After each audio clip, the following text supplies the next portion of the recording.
उनको विष देने की जरूरत नहीं पड़ेगी आपने लास्ट में। ऐसी स्थिति हो जाएगी आपके परिवार की। हम क्यों फिर विष खाएं जब ज्ञान हो जाएगा ये विष है। तो अभी तक हमें कोई ये बाधा करने वाला था ही नहीं कि तुम जो कर रहे गलत कर रहे हो, और कोई स्वयं भी उस पर रुकने वाला नहीं था। कह देता था तो खुद करता था। जैसे हमारे दादे परदादे पिताजी स्वयं हुक्का पीते थे और बच्चे साथ खड़े हो जाते, हुक्का का मुंह लगा देते, कहते थे मारूंगा तेरा, हट जा, बहुत बुरी चीज है इसको ना पीना, और खुद पीने लग रहे। तो बच्चे कब तक मानेंगे इस बात को? युवा होते हुए शुरू कर देते हैं, फिर उनको धमका भी नहीं सकते। तो ऐसे ही अभी तक जितने भी ये पंथ संत थे ये बुराइयां नहीं छुटवा सके, क्योंकि इनके पास वो वचन शक्ति नहीं थी और ना उनके उनसे उपदेशी को कोई आध्यात्मिक या कोई भौतिक लाभ हुआ। तो अब आपको सारे काम होंगे जो भगवान किया करता है। आपको परमात्मा मिल गया, परमात्मा के गुणों में लिखे हैं, वो रोगी को सुखी करे, निसंतान को संतान दे। भाई और भी हमारे ऊपर आने वाले प्रारब्ध के दुखों को भगवान दूर करता है, इसलिए भक्ति करते थे, इसलिए परमात्मा की खोज करते थे। ये गुण है मालिक के। जैसे बिजली के गुण हैं, बिजली के गुणों में लिखा है कि बल्ब भी जलेगा, ट्यूब भी जलेगी, पंखा भी चलेगा, कूलर भी चलेंगे, और पशुओं का चारा काटने की मशीन भी चलेगी, आटा पीसने की चक्की भी घुमाती है वो। तो ये गुण है, लेकिन वो गुण कब होंगे? जब उसका कनेक्शन मिल जाएगा, तब वो फल देगी। तो पुण्यात्मा, जैसे ये पहले जितने भी संत पंथ हैं ये शास्त्र विदिता का मनमाना आचरण हमें दे रहे थे। ये हमें कनेक्ट नहीं कर सके उस पावर से जो लाभ दिया करती है। अब जैसे किसी ने एक कीकर का लठ गाड़ के उसका तार बांध के पावर हाउस बना रखा हो और आगे उसे सब कनेक्शन लिए बैठे हैं, तो उनके कनेक्शन भी लिए हुए हैं लेकिन वो गुण नहीं हो रहे हैं जो इलेक्ट्रिसिटी करा करती है, क्योंकि इलेक्ट्रिसिटी का कनेक्शन है नहीं, वो तो कनेक्शन उसकी करके लटका बांध रखा है। तो इसी प्रकार ये शास्त्र विदिता का मनमाना आचरण करने वाले जिनका आप कोई गुरु नहीं, जैसे श्री शिवदयाल जी राधा स्वामी पंथ के प्रवर्तक, उनका कोई गुरु नहीं, यानी आगे कनेक्शन नहीं जहां से पावर आनी थी, वो तो कीकर का लठ था एक समझ लो, और उससे फिर ये इतने तार जोड़ दिए सबने, और किसी को खक नहीं हो रहा, सारे लुट पिट कर बैठे हैं घर पे, क्योंकि इनको पता नहीं था कि ये कनेक्शन जोड़ कहाँ रखा है इन्होंने। अब दास ने बताया इनको कि वो खुद भूत बना बैठा है, शिवदयाल जी राधा स्वामी पंथ का प्रवर्तक, तुम्हारी क्या यही दशा आपकी होगी जो उससे संबंधित रहेंगे, तो आपने त्यागना पड़ेगा उसको। और दास बताता हमारा कनेक्शन कहां से है। परमेश्वर कबीर देव जी जो जुल्हा धाणक कहलाते थे, ये पावर हाउस है, ये अनंत कोट ब्रह्मांड के स्वामी हैं, और वहीं से हमारा पावर जुड़ा हुआ है। आदरणीय गरीबदास साहिब जी सीधे कबीर साहिब से जुड़े हुए थे, उनके शिष्य हुए सीधे, परमात्मा ने आकर उनको सतलोक दिखा और वापस छोड़ा। उसके बाद गरीबदास जी के पास शीतल दास जी, और उसके बाद हमारे गुरु जी। हमारा कनेक्शन जुड़ा हुआ उस पावर हाउस से, कनेक्टेड तार हैं सारे, और वो पावर आपके पास पहुंच रही है। आप सबको लाभ होगा ना, कैसे वो पावर का तो गुण है, वो लाभ देगी ही देगी आपको। तो इस प्रकार पुण्यात्माओं, आप जी अब सुखी भी होगे, बुराइयों से भी बचोगे, क्योंकि आपको ज्ञान हो जाएगा। परमात्मा कहते हैं जब तक बच्चा अबोध रहता है, एक छोटे से बालक ने क्या देखा, पिताजी शराब पीता था, दादाजी भी घुटी लगाता था, दादाजी वो एक पशुओं का भूस भर रखा था तूड़ा एक कोठे में, दादाजी दूसरे स्थान पर शराब की बोतल पी के बाकी बची उसमें छुपा देता था, और पिताजी दूसरी साइड में छुपा देता था। बच्चे देखा करते थे। एक दिन उस बच्चे ने सोचा पिताजी पीवे दादा पीवे तो बढ़िया चीज होगी, तू भी पी ले। उसमें कीड़े मारने की दवाई थी, कोई विष था, वो बोतल भी उस तूड़े में दाबे रखी थी। उस बच्चे ने हाथ उठ मारा कि छी कोई पावे वो मैं भी पीऊं। वह कीड़े के जो तेल था मारने के जो विष था वो हाथ लग गया, गाल का कप में पी गया। 5-10 मिनट बाद छौड़े पड़ मरा पाया, सुना देखा और बोतल धरी कप रखा। तो पुण्यात्माओं, और जब उस बच्चे को ये पता हो जाएगा कि ये तो विष है, हाथ भी ना लावर, दूसरा नवीनों का दूर रहियो भाई, ये तो मर जाएगा इससे। तो पुण्यात्माओं परमात्मा हमें ये आगाह कराते हैं कि कौन सा विष है कौन सा अमृत है। और जब आपको ये ज्ञान हो जाएगा फिर बताते हैं जैसे किरका जहर का रंग होरी हो, कहो कौन तिस खावे राम रंग होरी हो। होरी माने खुशी। जैसे कहीं पर विष का कण भी गिरा हो और आपको पता चल जाए ये विष का कण है, कहते उस कण को भी कौन खाओगा, किरके को उठा के दूर गिर का होगा, मिट्टी में दाब देगा और हाथ धोएगा कहीं हमें प्रभाव ना कर जाए। तो परमात्मा कहते हैं जैसे किरकार जहर का रंग होरी हो, कहो कौन तिस खावे राम रंग होरी हो। यानी भगवान के रंग में हम इसे रंग जाएंगे और फिर होरी होरी माने खुशी खुशी होगी हमारे घर में। इस प्रकार हम इन बुराइयों से बचेंगे और फिर सपने में भी नहीं कर सकते। सत्कर मान लियो पुण्यात्मा, आपके आसपास भी कोई किसी का धन पड़ा होगा विष दिखाई देगा और कोशिश करोगे उसको उठा करके भाई किसका है कहां पर है, आप या उठाओगे ही नहीं। और चोरी तो बहुत दूर की बात, मिलावट करना, रिश्वत लेना, किस लिए लेते हैं हम रिश्वत, किस लिए लेते हैं हम ये 2 नंबर का काम किस लिए करते हैं। बड़ी कोठी हो, फिर दो बेटियां उनकी शादी करनी, उसमें कई लाखों रुपए का दहेज देना है, यही 2 कारण है हमारी ये। और बड़ी कार हो, ये 3 कारण है जो हमें इस सब बुराइयों की तरफ खींच रहे हैं। तो हमने अपने बुद्धिमत्ता के साथ और तत्व ज्ञान के आधार से इनको बिल्कुल कम करना है। अब लड़कियों को कैर बना रखा हमने, 2 बेटी होगी सारा कुनबा रोने लग जाता है, क्या होगा, क्यों, क्योंकि उनके ब्याह में खर्चा गणा करने लगे हम। ये समाज में बकवाद भर दी इन पिक्चरों ने। तो अब हमने इसको खत्म कर देना है। बेटी का ब्याह करना है सिंपल वे से करो, विवाह तो भगवान करके भेजा है, संयोग वही जोड़ता है। माँ बाप 2-2, 3-3 साल धक्के खाए जाते हैं, संस्कार नहीं होता, परमात्मा 1 मिनट में कर देता है। तो वो मालिक का किया हुआ होता, उसको हमने सिर्फ उनको मिलन करना बच्चों का, परमात्मा की वाणी बोल दे और सिंपल साधारण तरीके से उनका विवाह करो जाओ, कभी कुछ नहीं दे। और बच्चों को भी ये ज्ञान हो जाएगा कुछ दिनों में कि परमात्मा देगा उससे पूरा, उससे हमारा सफलता होगी, माँ बाप के दिए हुए से कभी सफलता नहीं होगी। अब हम कितना दे सकते अपने बच्चे को, ये क्या माँ बाप आजीवन उसको दे सकता है सारे इतना दहेज में, नहीं दे सकता। बच्चा अपना करे और खाओ, भगवान पर आश्रित रहे, फिर भगवान देगा तब सफलता होगी। तो ये बकवाद हमने घर करी देखम देखा, अब इसको त्यागेंगे कति, सिंपल मकान बनावांगे। आज कोठी गार्डन पे 5-10 लाख रुपये की इधर उधर से कर लिए, कोठी बना दी है और फिर मृत्यु होगी, वह कोठी नौकी न रहेगी। आप कुत्ता बन के उसकी गली में बैठा छाया में और वहां भी ना बैठने देखो, आते मारेगा लठ।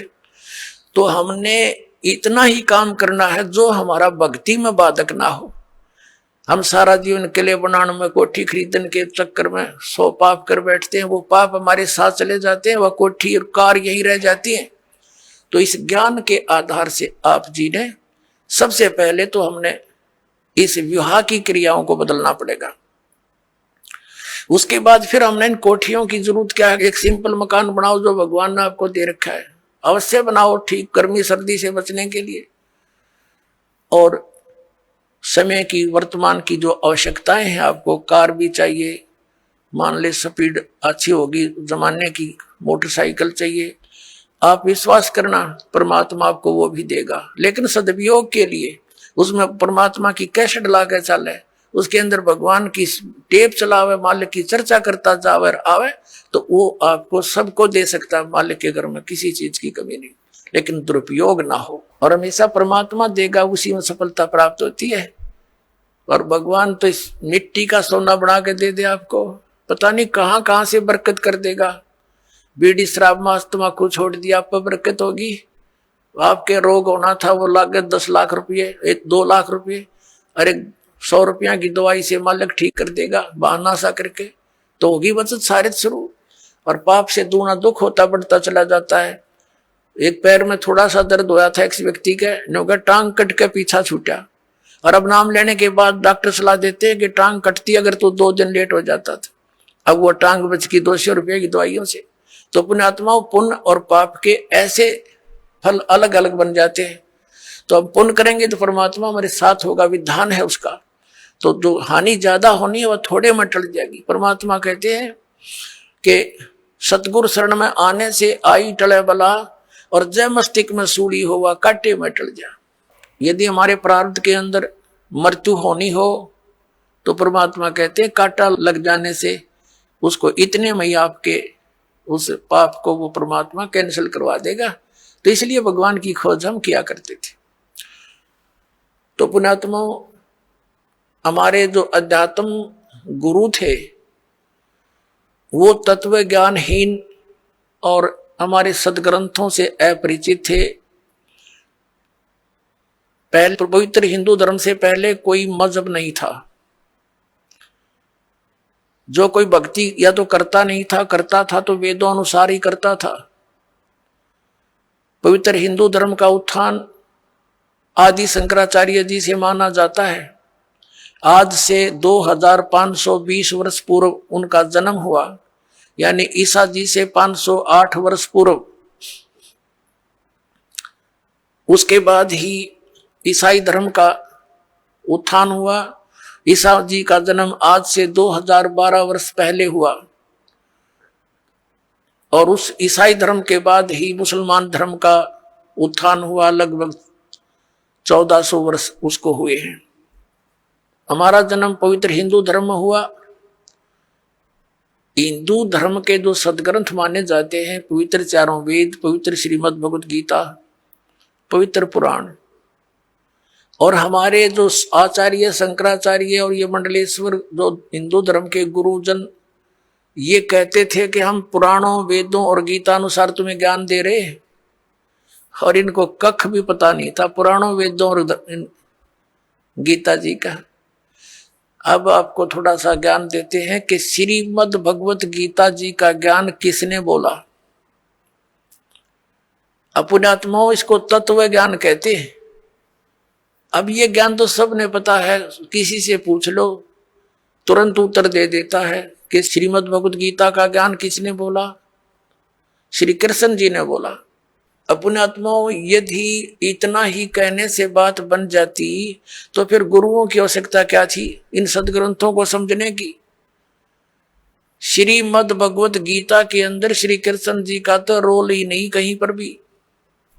अपुण्यात्माओं, ये वचन सुनोगे तो उठ पटांग लगेगी आपने, क्योंकि आप जी ने ऐसे गुरु मिले जिन आज तक यो ज्ञान निर्णय करके बताया ही नहीं।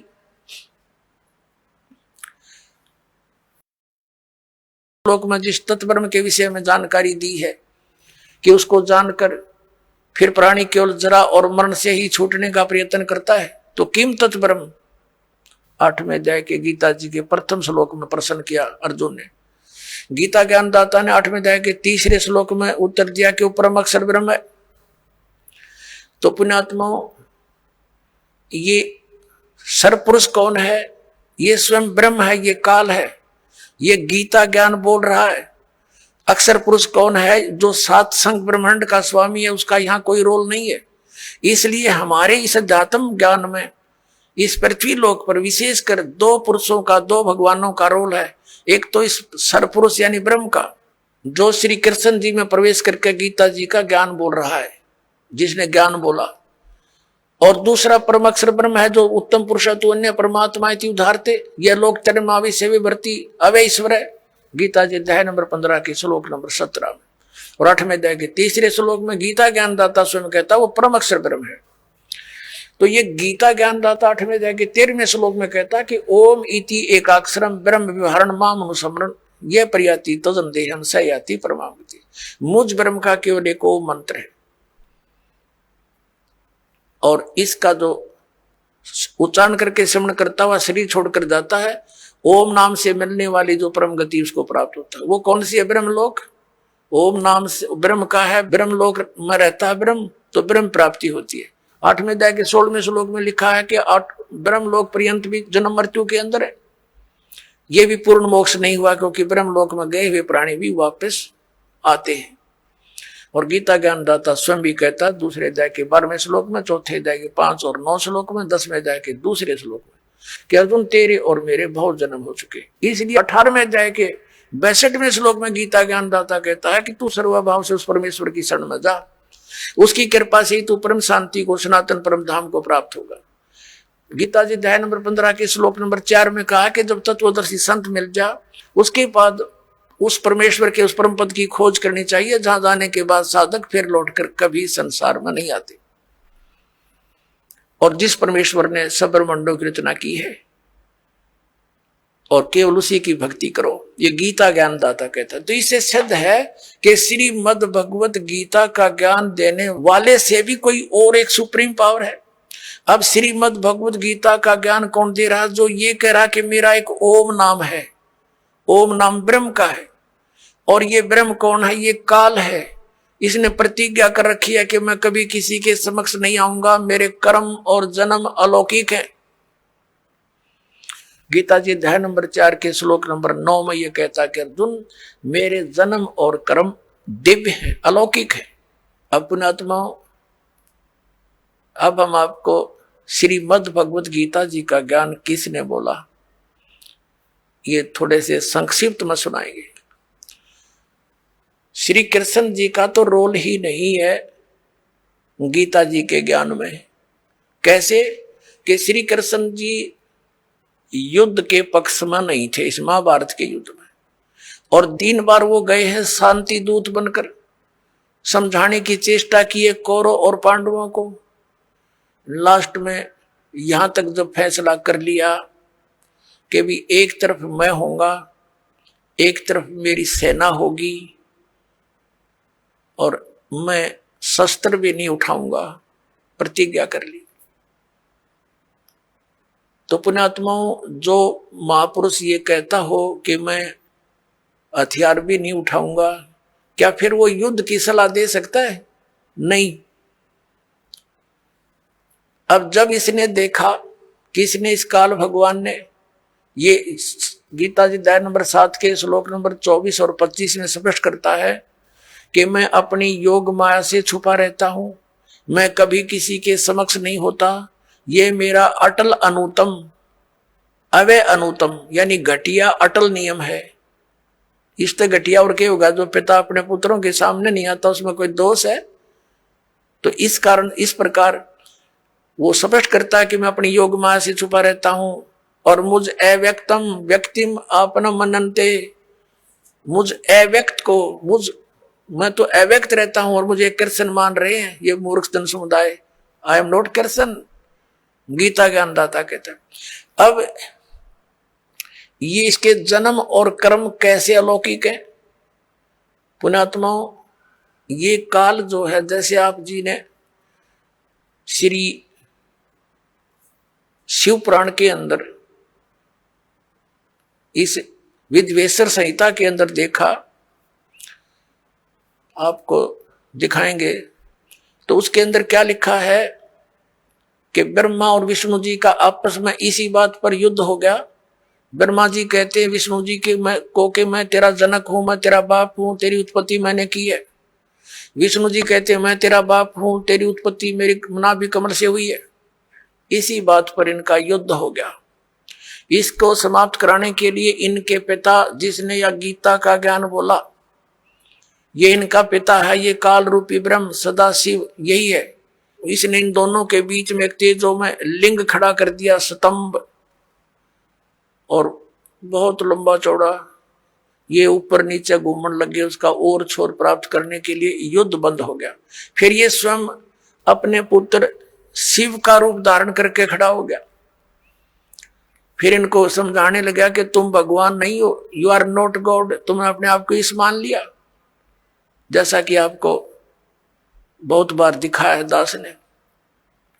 फिर ये कहता है कि पुत्रों, ब्रह्मा और विष्णु को, कि तुमने जो दो डिपार्टमेंट जैसे उत्पत्ति और सतिथि का तुमने मुझसे प्राप्त किए तपस्या करके, इसी प्रकार 2 कृत महेश्वर और रुद्र को ने प्राप्त किए मेरे से। तो इसका मतलब ये 5वां है जो श्री शिव पुराण का ज्ञान और ब्रह्मा विष्णु को जो ज्ञान दे रहा है, यो इनका पिता है। और ये उसी विद्वेश्वर संहिता में इसी चैप्टर में कहता है कि मेरा एक ओम अक्षर है, नथिंग एल्स। और इसका सेवन करो, इसका सेवन करने से मेरा ही स्मरण होता है। तो इससे सिद्ध हो गया कि जो शिव पुराण के विद्वेश्वर संहिता के अंदर बोल रहा है वो काल है, और वो शिव रूप बना के खड़ा हो गया। ऐसे ये छल करता है, किसी को ब्रह्मा रूप में दर्शन दे देता है, किसी को विष्णु जी के रूप में दर्शन दे देता है, तो वो विष्णु जी की महिमा गाने लग जाता है कि विष्णु जी आप ही भगवान हो, आप छुपाए हुए हो अपने आप को। इस प्रकार इनको भ्रम हो जाता है। और ये कैसे इसके कर्म अलौकिक हैं, अब आपको दिखाते थोड़ा प्रमाण सदग्रंथों में। एक बार देवताओं का और असुरों का, राक्षसों का युद्ध हो गया और राक्षस विजयी हो गए, देवता भाग गए, मैदान छोड़ गए। देवताओं ने कहीं जाकर के इकट्ठा होकर भगवान विष्णु की आराधना की, और ये विष्णु रूप धारण करके ये ब्रह्मा विष्णु महेश का पिता जिसने गीता बोली, ये वहां प्रकट हो गया। और इसने पूछा कि तुमने जो तुम्हारे मन की बात मैंने जान ली है, और आप जाओ जो ससाद का पुरंजय नामक पुत्र है उसको युद्ध के लिए खड़ा कर लो, राक्षसों के आमने सामने खड़े हो जाओ और उसको तैयार कर लो। मैं उसके शरीर में प्रवेश करूंगा, राक्षसों को मार दूंगा।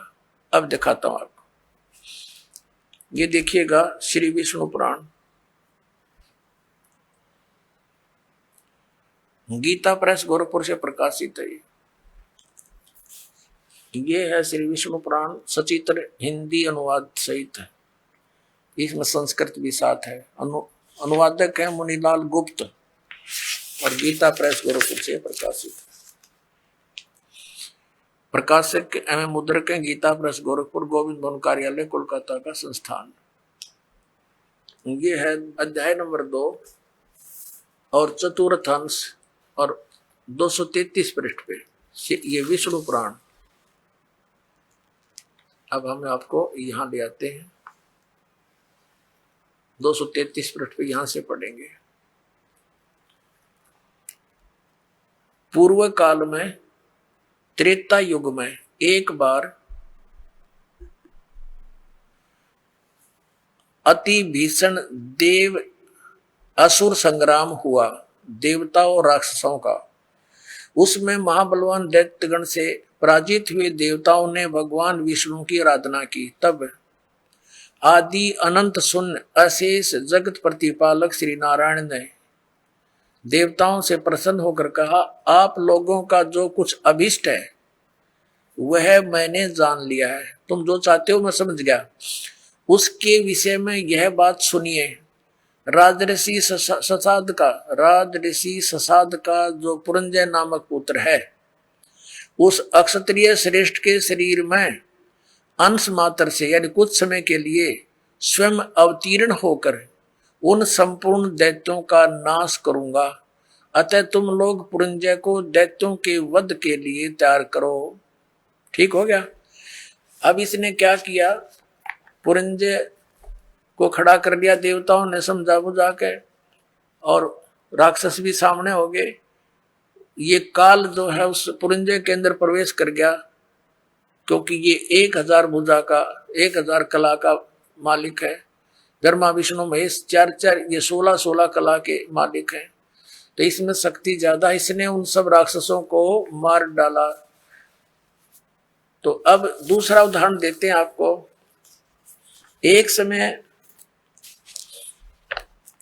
गंधर्वों का और नाग वंशियों का, नाग गोत्र के व्यक्तियों का आपस में युद्ध हो गया। तो गंधर्वों ने नागों को पराजित कर दिया और उनके सब धन लूट लिया। तो फिर नाग वंशियों ने यानी नाग गोत्र वाले व्यक्तियों ने इकट्ठे होकर भगवान विष्णु की आराधना की। फिर ये विष्णु रूप में काल प्रकट हो गया। इसने कहा कि आप जाओ और ऐसे ही पुरुकुत्स को तैयार करो, पुरुकुत्स को उसको तैयार करो, उसके शरीर में प्रवेश करके मैं गंधर्व का नाश कर दूंगा। अब देखो प्रमाण, ये है अध्याय नंबर 3 और श्लोक नंबर 200, ये श्री विष्णु पुराण, ये है अध्याय नंबर 3 और चतुर्थ अंश, श्री विष्णु पुराण, पृष्ठ 242 पे, या नीचे आइएगा। तीसरा अध्याय।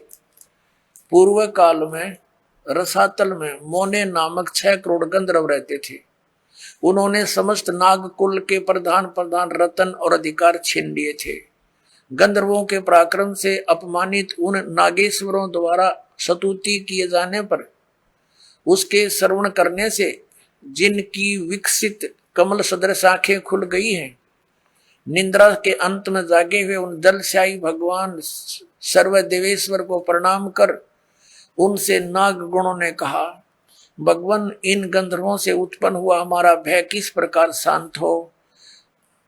तब आदि अनंत रहित भगवान पुरुषोत्तम ने कहा, योनासव के पुत्र मानधाता का जो यह प्रकुत्स नामक पुत्र है, उसमें प्रविष्ट होकर, मैं स्पष्ट कर दिया, प्रविष्ट होकर उसमें प्रवेश करके मैं उन संपूर्ण दुष्ट गंधर्वों का नाश कर दूंगा। हो गया स्पष्ट। अब इसके कर्म अलौकिक ऐसे हैं, ये कहता मेरे कर्म दिव्य हैं। इसी प्रकार इसने श्री कृष्ण जी में प्रवेश करके गीता का ज्ञान, वेदों वाला, प्लस में अपने युद्ध कराने की जो अटकलबाजी, ये श्रीमद् भगवत गीता नाम से 18 अध्याय इसने बोले, और आखिर में डरा धमका के विराट रूप दिखा के भयंकर रूप जिसको देख करके अर्जुन कांपन लग गया, अर्जुन जैसा योद्धा, और लास्ट में डरते ने हाँ भर ली अर्जुन ने, कि उसने सोच लिया कि इसका उद्देश्य युद्ध करवाना है, और यदि मैं ना कर दूंगा और इसने फिर एक बार वो विराट रूप दिखा दिया, मेरा हार्ट अटैक हो जाएगा। इसलिए इसने अपनी भलाई समझी कि मरना तो मैंने है ही, युद्ध करूंगा वहां भी मारा जा सकता हूं, और जब इसने फिर विराट रूप दिखा दिया फिर भी मारा जा सकता हूं, और भगवान के इरादे से वो परिचित हो गया था कि ये युद्ध चाहता है। तो इसने कह दिया कि हाँ जी, मैं आप सब समझ गया हूं, आप जो कहना चाहते हो मैं युद्ध कर लूंगा। नहीं, श्री कृष्ण युद्ध करवावे, जब पहले वो मना कर रहा था कि नहीं आप युद्ध मत करो, नाश हो जाएगा। और फिर ये क्या कहते हैं हमारे धर्मगुरु कि अर्जुन अक्षत्रिय धर्म का पालन नहीं कर रहा था, इसलिए भगवान ने उसको प्रेरित किया। अरे श्री कृष्ण स्वयं अक्षत्रिय था, और जब काल्यावन ने चढ़ाई करी मथुरा के ऊपर, स्वयं भगवान युद्ध मैदान छोड़कर भाग गए थे, जिस कारण से उनको रण छोड़ भगवान करे कहा जाता है। तो उन्होंने उस समय भी अपने क्षत्रिय धर्म का पालन त्याग दिया, इसलिए कि जिस कारण से अनर्थ टल जावे, नाश ना होए। तो क्या वो व्यक्ति फिर अक्षत्रिय धर्म के पालन करने के लिए इसे नाश करने की सलाह दे सकता है? तो पुण्यात्माओं, अब हमने इन सदग्रंथों से स्वयं परिचित होना है। ठीक है, इन्होंने जितना ज्ञान दिया वो इनके सतर्का इनके पास रहे। अब हम सदग्रंथों के अनुसार साधना करेंगे और ज्ञान ग्रहण करेंगे। अब आपको दिखाते हैं कि श्री कृष्ण जी को तो पता नहीं मैंने क्या बोला था गीता जी में, अभी दिखाता हूं। अपनात्माओं, महाभारत का युद्ध हो लिया, कौरवों का नाश हो गया, पांडव राजगद्दी पर विराजमान हो गए। उसमें श्री कृष्ण के अंदर से काल निकल गया, ओनली श्री कृष्ण विद्यमान था, प्रेजेंट था। एक दिन श्री कृष्ण जी ने कहा कि अब मैं वापस जाता हूं द्वारका को और तुम अपना राज करो। अर्जुन ने कहा कि भगवान आप हमें कुछ सत्संग अध्यात्म ज्ञान सुना कर जाओ, क्योंकि आप हमारे गुरु हो, एक सत्संग करके जाइयो।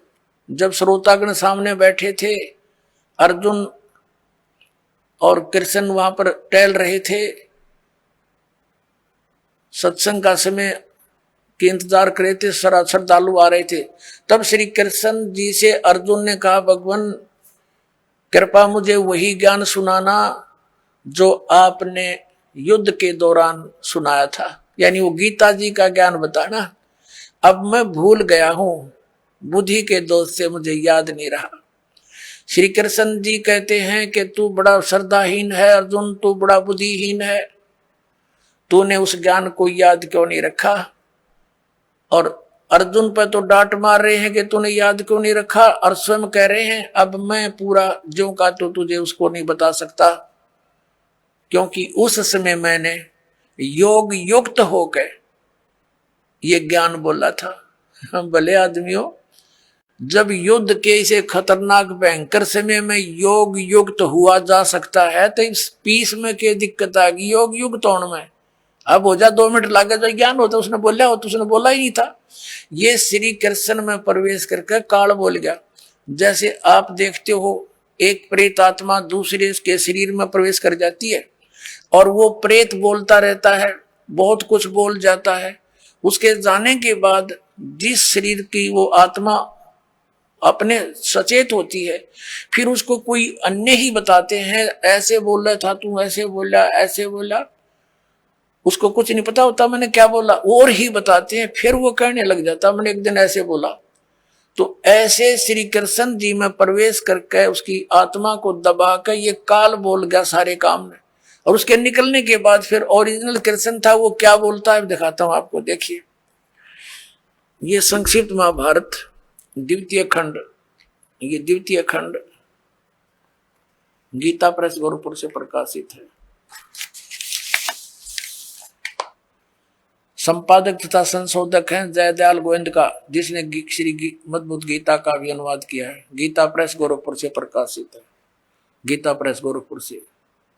इसके 667 पृष्ठ पर आप जी को ले चलते हैं। ये देखिएगा पृष्ठ नंबर 667 667, और ये है संक्षिप्त महाभारत। संक्षिप्त महाभारत। अब यहां आ गया। जन्मेजय ने पूछा, ब्रह्मन, शत्रुओं का नाश हो जाने के बाद जब महात्मा श्री कृष्ण और अर्जुन सभा में बैठकर वार्तालाप कर रहे थे उस समय उनमें क्या बातचीत हुई? तो वैशंपायन जी कहते हैं, कहा राजन, श्री कृष्ण के सहित अर्जुन ने जब अपने राज्य पर पूरा अधिकार प्राप्त कर लिया तो वे दिव्य सभा भवन में आनंद से रहने लगे। एक दिन सज्जनों से घिरे हुए वे दोनों मित्र स्वेच्छा से घूमते घूमते सभा मंडप के ऐसे भाग में पहुंचे जो स्वर्ग के समान सुंदर था। पांडुनंदन अर्जुन श्री कृष्ण के साथ रहकर बहुत प्रसन्न थे। एक बार उन्होंने उस रमणीक सभा की ओर दृष्टि डालकर भगवान से ये वचन कहे, देवकी नंदन, जब युद्ध का अवसर उपस्थित था उस समय मुझे आपके महात्म का, अब यहां चर्चा हो रही है इनकी, और ज्ञान और महात्म का ज्ञान और ईश्वरीय स्वरूप का दर्शन हुआ था, किंतु केशव, अब आपने स्नेहवश पहले मुझे जो ज्ञान का उपदेश किया था वह सब इस समय बुद्धि के दोष से भूल गया है। उन विषयों को यानी गीता, श्रीमद् भगवत गीता के ज्ञान को सुनने के लिए बार बार मेरे मन में उत्कंठा होती है। इधर आप जल्दी ही द्वारका जाने वाले हैं, अतः पुण्य उस सब विषय को, वह विषय मुझे सुना दीजिए। वैशंपायन जी कहते हैं, अर्जुन के ऐसा कहने पर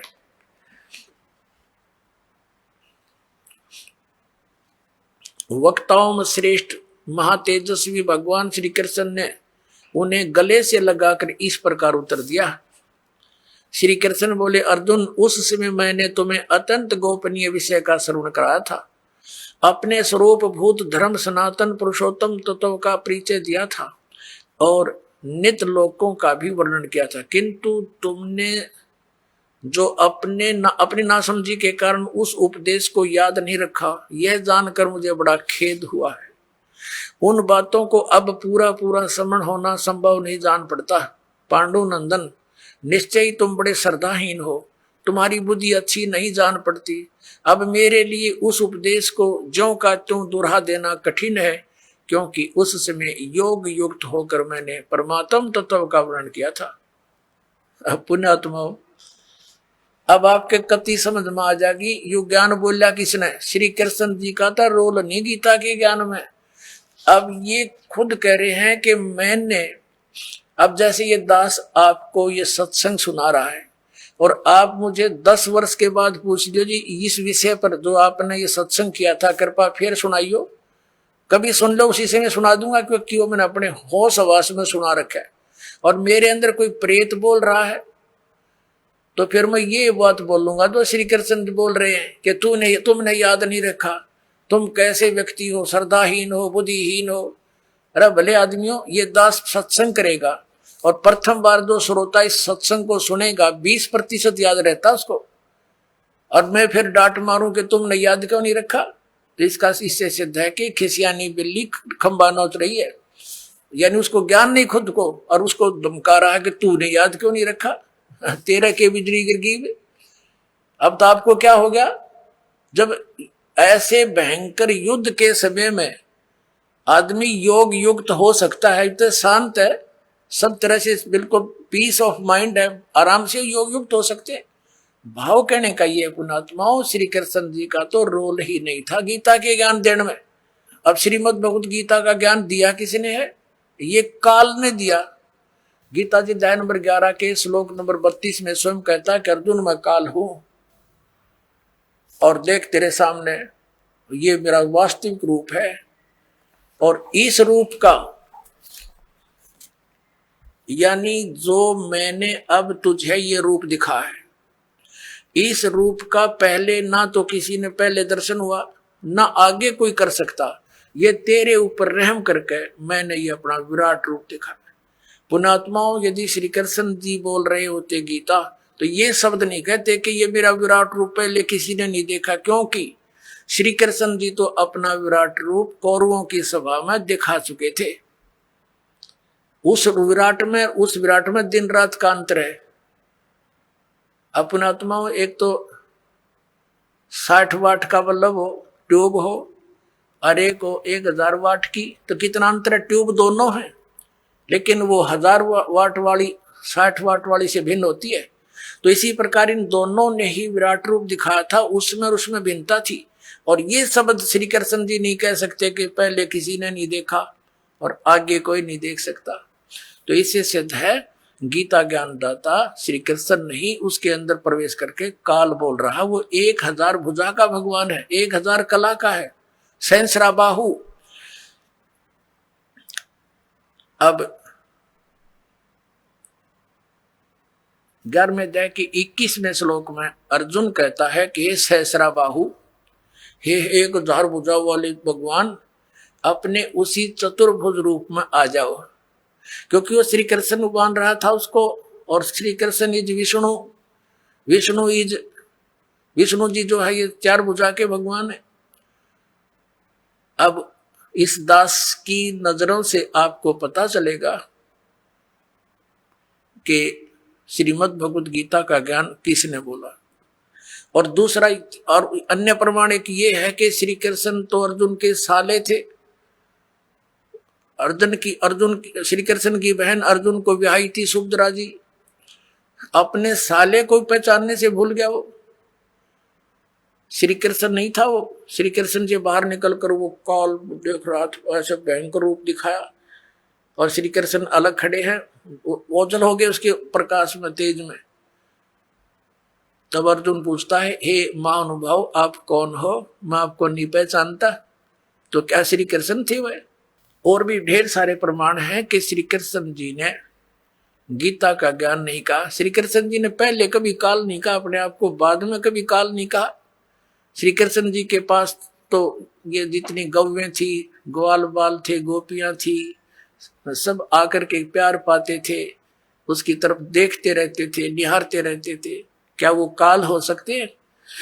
तो पुण्यात्मा, श्रीमद् भगवत गीता का ज्ञान इस सरपुरुष ब्रह्म ने दिया, जो ब्रह्मा विष्णु महेश का पिता है, और इसी को हमारे धर्म गुरु, इसी को परम ब्रह्म बोलते हैं। इस काल को कि ये मूर्ति रहित है, ये आकार में आया तो सदाशिव बन गया,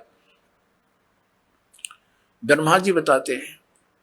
और फिर इसने अपने शरीर से एक स्त्री की निकाली अपने शरीर से, जो इसके श्रीअंग से अलग होने वाली नहीं थी। वो कौन थी? वो दुर्गा थी। वो परमेश्वर ने निकाली थी इस काल के पेट से, जो आपको सृष्टि रचना में बहुत बार बताया और सुनाया गया है। तो ये श्री शिव पुराण के अंदर आप देखते हो, रुद्र संहिता के अंदर आपको कल भी दिखाया था और भी दिखाएंगे समय आने पर। तो उसके अंदर स्पष्ट है कि श्री दुर्गा जी से और श्री शिव यानी इसका सतकाल रूपी भगवान से विष्णु जी की उत्पत्ति हुई, इन दोनों के सृष्टि क्रम से, और ऐसे ही ब्रह्मा जी की उत्पत्ति की। और फिर विद्वेश्वर संहिता में ये आपने देख लिया, 5 बोलने वाला ये अलग है, और शिव विष्णु ब्रह्मा और रुद्र ये चारों को ये उपदेश दे रहा है। तो ये काल रूपी ब्रह्म जो है, इसने गीता जी का ज्ञान बोला और इसने अपनी स्थिति बताई कि तेरे और मेरे बहुत जन्म हो चुके अर्जुन, तो नहीं जानता मैं जानता हूं। और इसलिए परम अक्षर ब्रह्म की तरफ 18वें अध्याय के 62वें श्लोक में इसने कहा है, यदि तूने पूर्ण मोक्ष चाहिए, परम शांति की अवस्था चाहिए, तो उस परम अक्षर ब्रह्म की शरण में जा, उसकी कृपा से ही तू परम शांति को और सनातन परम धाम को प्राप्त होगा। फिर उसके लिए ऑप्शन छोड़ दिया कि उसके लिए तत्वदर्शी संतों की खोज कर, वो संत जैसे बताए तू वैसे भक्ति कर, तब तेरा पूर्ण कल्याण होगा। बोलो सतगुरुदेव।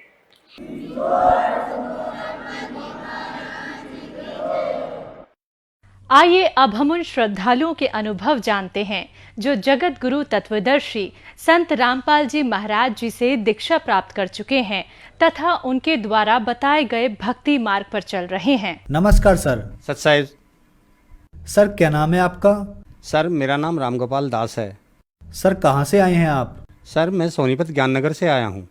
सर आपने संत रामपाल जी महाराज से नाम दीक्षा कब ली? सर मैंने संत रामपाल जी महाराज से दीक्षा सन 2013 में ली थी। उससे पहले हमारी भगतमती ने और मेरी छोटी बिटिया ने सन 2011 में संत रामपाल जी महाराज से नाम और दीक्षा ली थी।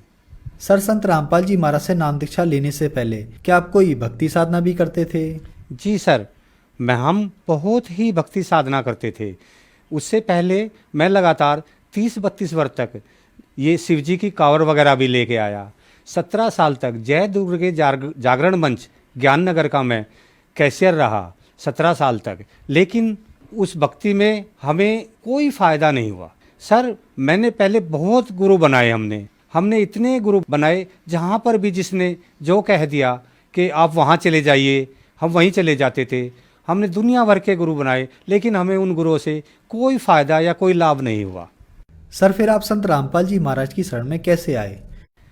सर संत रामपाल जी महाराज की शरण में पहले मेरी भगतमती और मेरी बिटिया वे दोनों लगी हुई थी। सन 2011 से वे संत रामपाल जी महाराज की शरण में लगे थे। संत रामपाल जी महाराज की शरण में आने से पहले की घटना है कि हम बालाजी जाया करते थे। तो जो बालाजी वो जो गुरु थे उन्होंने मुझे शिष्य बना हुआ था, और वो गुरुजी वहाँ पर जो वो अपनी चौकी लगाते थे उसके अंदर हमारे सर पे हाथ रख के कुछ हमारे शरीर में ऐसा प्रवेश करा देते कि वो झाड़ फूट टोने टोट के हमसे भी करवा देते थे। और उन्हें फिर लेकिन उन्हें जब सच्चा ज्ञान हुआ वो संत रामपाल जी महाराज की शरण में गए। एक बार वो हमारे पास आए, हमें आके कहने लगे कि ऐसा है, मैं सत्य की खोज में था और मुझे सच्चे गुरु संत रामपाल जी महाराज मिल गए हैं, आप भी सब वहीं पे चलिए। तो मुझे पहले तो उनकी किसी बातों पे ऐसा कोई विश्वास नहीं हुआ, क्योंकि हम इस दुनिया में इतना भटक चुके थे कि बार बार कभी बालाजी के पास, कभी किसी और के पास, कभी दुर्गा जी के पास, और कभी दुनिया भर की अनुपासनाएं करते रहते थे, लेकिन हमें कोई लाभ नहीं होता था। तो उनके कहने पर मेरी गुड़िया और मेरी भगतमती संत रामपाल जी महाराज जी की शरण में गए। सर आपको क्या लाभ प्राप्त हुए संत रामपाल जी महाराज से नाम दीक्षा लेने के बाद? सर लाभ तो संत रामपाल जी महाराज की शरण में जाने के बाद हमें इतने हुए कि जिनका हम बखान नहीं कर सकते।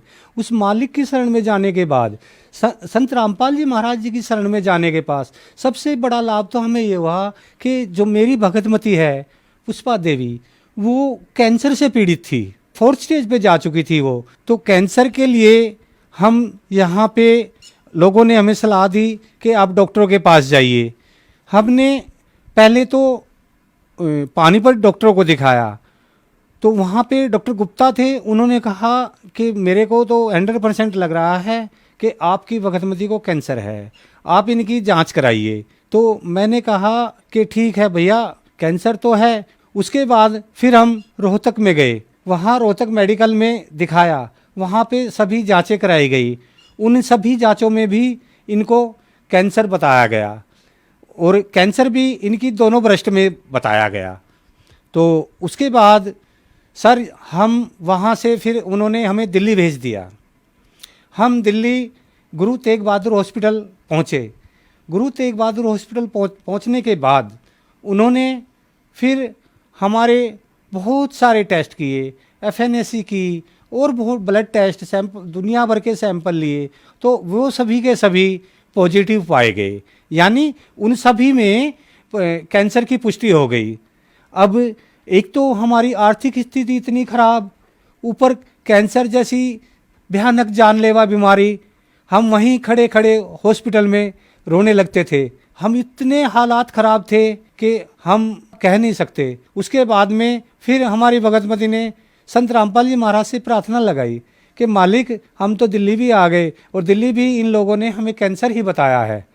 तो उस प्रार्थना के बाद फिर उन्होंने हमें कहा कि मालिक सब अच्छा करेंगे। उस पूर्ण परमात्मा की दया से फिर हमें GTB हॉस्पिटल से दिल्ली स्टेट कैंसर हॉस्पिटल में भेज दिया गया। हम वहाँ से दिल्ली कैंसर हॉस्पिटल गए। तो दिल्ली कैंसर हॉस्पिटल में जब हमने वहाँ पर दूसरे कैंसर पीड़ितों को देखा तो हमारा कलेजा मुंह को आने लगा, क्योंकि वहाँ पे कीमोथेरेपी और रेडिएशन और ऐसे ट्रीटमेंट थे जिनको देख कर के कलेजा मुंह को आता है। न तो उनके सर पे, किसी के सर पे बाल नहीं थे, किसी की नाकों में नलियाँ लगी हुई थी। ये सब देख कर के भगतमती बहुत ही ज़्यादा घबरा गई और हम आ गए। आने के बाद फिर कई रोज़ हम वहाँ नहीं गए। काफ़ी दिन तक नहीं जाने के बाद में तो भगतमती को इतना कैंसर बढ़ गया कि ये लास्ट स्टेज पर पहुँच गई। लास्ट स्टेज पर पहुँचने के बाद में तो फिर हम जब हॉस्पिटल गए तो उन्होंने इनका ट्रीटमेंट किया। इनके ट्रीटमेंट करने के बाद में उधर हम परमात्मा से अपनी सभी दुआएं लगाते रहते थे, अपनी प्रार्थना लगाते रहते थे। हमें अपने मालिक पूर्ण संत रामपाल जी महाराज पर इतना विश्वास था कि दुनिया में अगर कोई ठीक कर सकता है मेरी पत्नी का कैंसर तो वो संत रामपाल जी महाराज ही हैं, जो हमें इन बुरे दिनों से बाहर निकाल सकते हैं। तो सर जब इनका ऑपरेशन हुआ तो उसके बाद में जब पहले तो इनको पैरालाइज हो गया तो ये न तो बोल पाई, न बोल पाती थी, न कुछ पाती थी, मुंह भी टेढ़ा हो गया। उसके बाद में फिर क्या हुआ कि उन्होंने हमें दिल्ली के अंदर ही एक इबास हॉस्पिटल है, ये गुरु तेग बहादुर हॉस्पिटल के परले थोड़ा आगे चल के है, हम इनको वहाँ ले गए। उसके बाद हमने संत रामपाल जी महाराज को प्रार्थना लगाई। प्रार्थना लगाने के बाद में वहाँ उन्होंने सारे टेस्ट किए। वो बोले कि इनको तो सभी टेस्ट नॉर्मल है। अगले ही रोज पूर्ण संत रामपाल जी महाराज की दया से ये हॉस्पिटल से ही रामायणी करते हुए आई। तो एक लाभ हमें ये मिला। और उसके बाद में जब हम इनके टाके कटवाने के लिए गए तो जैसे ही ये अंदर टाके कटवाने के लिए माइनर ओटी में घुसी तो वहाँ पे जिस डॉक्टर ने इनका ऑपरेशन किया था, डॉक्टर सौरभ हैं, वो डॉक्टर सौरभ से तो जब हमने उनको देखा तो उनका नीचे का शरीर तो एक डॉक्टर की था, लेकिन ऊपर का शरीर जितना था मेरे पूर्ण संत रामपाल जी महाराज का बिल्कुल वही शरीर। मैं देखकर चौंधिया गया कि ये मेरे गुरुजी मेरे हॉस्पिटल में क्या करने आ रहे हैं। मैं जैसे ही उधर गया डॉक्टर अंदर जा चुके थे। उसके बाद में मैं अपनी सीट पर बैठ गया। तो अपनी सीट पर बैठ गया तो उसके बाद में फिर अंदर भगतमती से मेरे परमात्मा पूर्ण संत रामपाल जी महाराज डॉक्टर के रूप में बातें कर रहे थे। तो इन्होंने पूछा कि मैं कब तक ठीक हो जाऊंगी, मेरे टाके कटेंगे, इनमें क्या कुछ होएगा। उन्हें कहा पुष्पा जी जो आपको कैंसर था वो तो आपका चला गया, और क्या आप नहीं चाहते मुझे तो और भी बहुत काम करने हैं, मैं कहीं दूसरी जगह भी जाऊंगा, और इस दुनिया में तो रावण कैसे रणधीरम भी नहीं रहे, तो आप जो है भक्ति पे लगे रहो, परमात्मा सब ठीक करेंगे। जो ही मेरी भगतमती माइनर ओटी से टाके कटवा के बाहर निकली तो इन्होंने मुझे बताया कि आज तो अंदर ऐसा ऐसा हो गया कि डॉक्टर सौरभ वही सारी बातें कर रहे थे जो हमारे गुरुजी संत रामपाल जी महाराज जी करते हैं। मैंने कहा ये तो अचंभा हो गया। आज मैंने भी ऐसा ही देखा। जब अंदर डॉक्टर ओटी में गए, पैरों से ऊपर का शरीर पूर्ण संत रामपाल जी महाराज का था। वही सफेद बाल, वही क्लीन शेव चेहरा उनका, और मैं सफेद कुर्ते पजामे में देख के डॉक्टर सौरभ को मुझे इतना अचरज हुआ कि डॉक्टर सौरभ तो हमेशा पैंट और शर्ट में आते हैं, आज ये ऐसा कैसे आ गए। तो मेरी भगतमती ने जब ये सब बातें बताई तो मुझे इतना विश्वास हो गया, हे बंदी छोड़, आपने हमारी कहाँ मदद नहीं कर, आप हमारी मदद करने के लिए हॉस्पिटल में भी आ गए। तो सर वो जो रिपोर्टें हैं जिनमें डॉक्टर ने इनको पूर्णतया 4th क्लास का कैंसर घोषित कर दिया था, वो रिपोर्टें मैं आपको दिखा रहा हूँ, मैं इस समाज को दिखाना चाहता हूँ। वो ये रिपोर्टें हैं, ये देखिए, इसके अंदर बिल्कुल ब्रेस्ट कैंसर घोषित किया हुआ था। आज मैं इस सर्व समाज को दिखाना चाहता हूँ कि वो रिपोर्ट जो आपने पहले देखी है, वो रिपोर्ट मेरी भगतमती की है, जिसमें इनको 4th क्लास कैंसर था, जहाँ से इंसान कभी नहीं बचता। और आज ये जो रिपोर्टें हैं, ये भी मैं समाज को दिखा रहा हूँ कि ये बिल्कुल नॉर्मल है। आज उस पूर्ण संत रामपाल जी महाराज की दया से ये बिल्कुल स्वस्थ हैं। ये सारी नॉर्मल रिपोर्टें हैं, आप देख लीजिए। मैं समाज को दिखाना चाहता हूँ, ये समाज को आईना है। एक लाभ हमें सबसे ज्यादा जो हुआ, घर के अंदर भूत प्रेत की इतनी बुरी व्याधा थी कि जिसका मैं वर्णन नहीं कर सकता। संत रामपाल जी महाराज की शरण में आने से पहले इनको इतनी भूत प्रेत की बात आती थी। कोई तो इनको कहता था इनको सिरकटा प्रेत है, कोई कुछ कहता था, कोई कुछ कहता था। उसके लिए हम पता नहीं, जिसने हमें जहाँ भी बता दिया, कभी बरेली, कभी गाजियाबाद, कभी बालाजी, सब जगह हम जाते रहते थे। और जब हम इनको इतनी भूत प्रेत की व्याधा थी कि एक बार इन्होंने भूत प्रेत की व्याधा के कारण तेजाब पी लिया। तेजाब पीने के बाद में मैं अपने काम से घर पे गया हुआ था, दुकान पे गया हुआ था, और ये जो है ये घर पे थी। तो इन्होंने जब तेजाब पी लिया तो मुझे पता चला। मैं वहाँ से आया, आने के बाद में ये बेहोश घर में पड़ी थी। इनको लेकर के मैं जनता हॉस्पिटल सोनीपत में गया। वहाँ पर डॉक्टर रावल और डॉक्टर खुराना थे। डॉक्टर रावल और डॉक्टर खुराना ने इनको कह दिया कि नहीं नहीं, ये नहीं बच पाएंगी, आप इनको ले जाइए, रोहतक ले जाइए। मैंने कहा नहीं सर, आप ट्रीटमेंट करिए, मरेंगी मर जाएंगी, जिंदा रहेंगी जिंदा रह जाएंगी। वो भूत प्रेत व्याधा के कारण ये 15 दिन हॉस्पिटल में रही। फिर उसके बाद हम इनको घर लाए। उसके बाद में इन्होंने क्या होता था, कई सारे अनाप शनाप काम ये करते रहती थी। कई बार रिक्शा से कूद जाना, तीसरी मंजिल पर चढ़कर वहाँ से कूदने की कोशिश करना। हमारे पूरे परिवार की रात को भी नींद नहीं आती थी। हमें ये रहता था कि ये भूत प्रेत के कारण कहीं उठकर ना चली जाए। एक बार सर ये बगैर किसी को बताए बालाजी पहुँच गई। वहाँ से 3 दिन बाद हमारे पास मैसेज आया कि ऐसे ऐसे मैं तो बालाजी गई हुई हूँ और भूत प्रेत वादा से बहुत ही त्रस्त हूँ।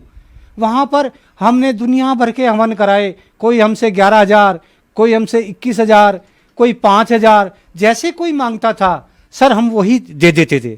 लेकिन हमें फ़ायदा कुछ नहीं होता था सर। जब हमें कोई भी फ़ायदा नहीं हुआ तो 2011 में ये दोनों वहाँ गए और इनको लाभ मिला। फिर मैंने भी जाना शुरू किया। मैं जाता था, चला गया, सत्संग देख के आ गया।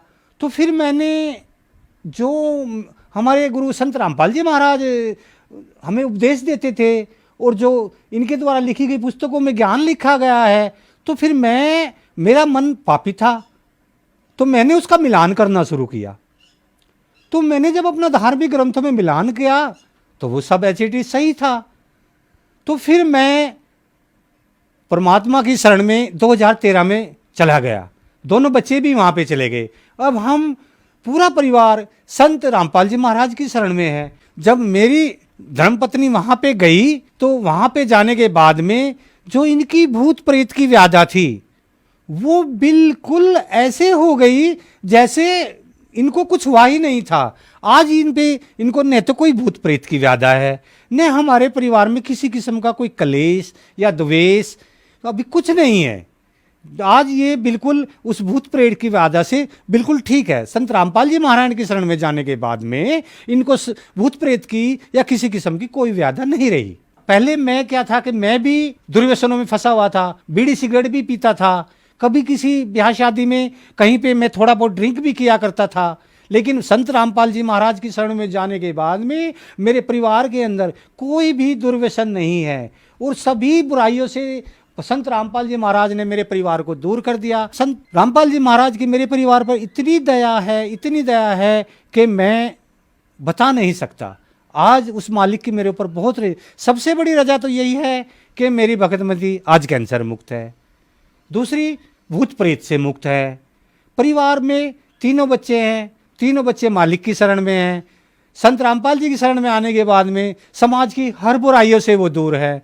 तो जिस घर के अंदर, जिस परिवार के अंदर समाज की कोई बुराइयां नहीं होंगी तो वहां तो अपने आप ही सतलोक बन जाता है। सर, जो श्रद्धालु आज आपको टीवी पर देख रहे हैं वह भी किसी न किसी बीमारी से ग्रस्त हैं या कैंसर से ग्रस्त हैं या अन्य कोई और बीमारियां हैं, उनके लिए आप क्या कहना चाहेंगे? इस पृथ्वी पर हर बीमारी का अगर कोई इलाज है, हर बीमारी का कोई डॉक्टर है, हर भूत प्रेत व्याधा की समस्या का कोई समाधान है, तो वो पूर्ण संत रामपाल जी महाराज के पास ही है। वो उसका कारण यही है कि संत रामपाल जी महाराज जो इस समाज से भक्ति करवाते हैं वो शास्त्रों अनुकूल कराते हैं, वो शास्त्र विरुद्ध नहीं करवाते हैं। इस पृथ्वी पर कोई पूर्ण संत है तो वो संत रामपाल जी महाराज हैं। उनके पास आइए और अपना कल्याण करवाइए। धन्यवाद सर। धन्यवाद।